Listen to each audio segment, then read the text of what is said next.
I think one of the things that keeps many people from rising up is that we just feel so ordinary. I mean, I don't know about you, but most days I wake up and I feel less than epic. I brush my teeth, I put on deodorant, my day starts just like most people's days do. And when you read the Bible, you read about people going into lions' dens and standing up to kings and people just changing the world, and you're like, how can I do that?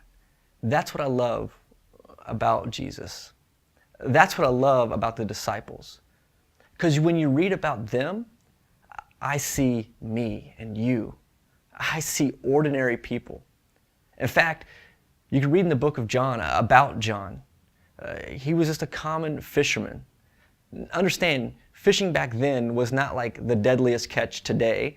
It was more like the deadliest, boring job ever. They were out just catching fish all day long, and they didn't even have the same refrigeration we do now. So now with a boat full of fish under the hot sun, they would bring that back in, and you know it had to smell bad. And this was John's life day in, day out. Time to catch the fish. Time to catch the fish. Until one day, this ordinary man, John, met an extraordinary man named Jesus, and everything changed. Over the next 3 years, you read about the disciples growing, learning, but really what you read about is them drawing closer to God. And you read about them starting to have an extraordinary life, not because of their education, not because of their background, not because of any kind of celebrity that's attached to them, but because of their relationship to Jesus.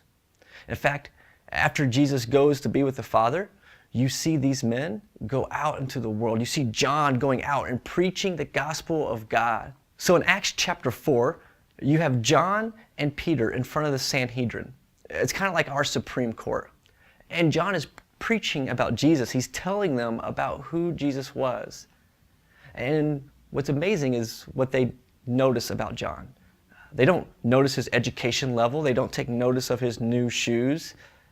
In fact, what they say about him is recorded in verse 13. When they say this, aren't these unschooled, ordinary men? And yet they were astonished, and they took note that these men had been with Jesus. You see, what made John extraordinary was not that he was a great speaker, not that he was the smartest guy in the room, not that he had the most dynamic lifestyle or the most friends on Facebook. It was that he had been with Jesus. And in fact, as you read through the rest of John's life, as you read about his commitment to Christ all the way to the end, you read about how John gets exiled to this island, left for dead. But still, even in that, he still sought to be close to God. In fact, it was on that island that God revealed his revelation to John. That God told John how this story was going to end. How God was going to ultimately redeem his people and it would be complete. God took this ordinary man and he did this extraordinary thing. But don't lose track of this. John was the same John. It was his relationship with Jesus that was different. Maybe you're saying to yourself, I want to do big things for God. I want to change the world for God, but Brad, I'm never going to speak at a conference, or I'm never going to write a book, or I'm never going to be that guy. Understand, God takes the ordinary, and it's He who makes it extraordinary. I think about my best friend, Trevor Adams. You've never heard of him. You never will hear of him. He's not going to write a book. He's not going to make a movie or a DVD curriculum. But what Trevor did was in the junior year of high school, he saw a new kid in school who didn't know anybody and who was sitting by himself, and he invited him to come up and sit by him. And he just had some honest conversation. What Trevor did was he talked to me, he listened to me, and ultimately he led me to the Lord. Trevor changed my life. God used his faithfulness to bring me here today.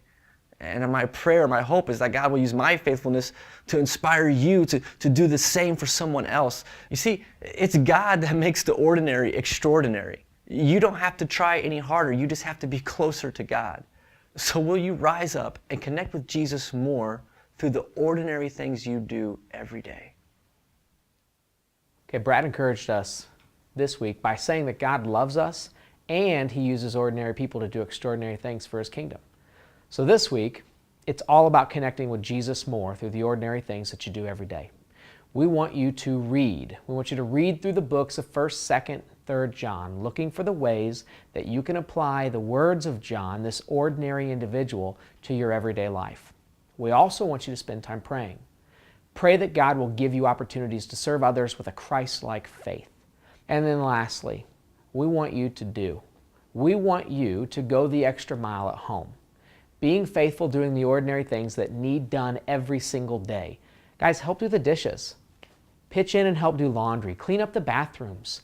Help out at home for no other reason than to serve with a faithful heart those who you love the most. Rise up this week, guys, and good luck.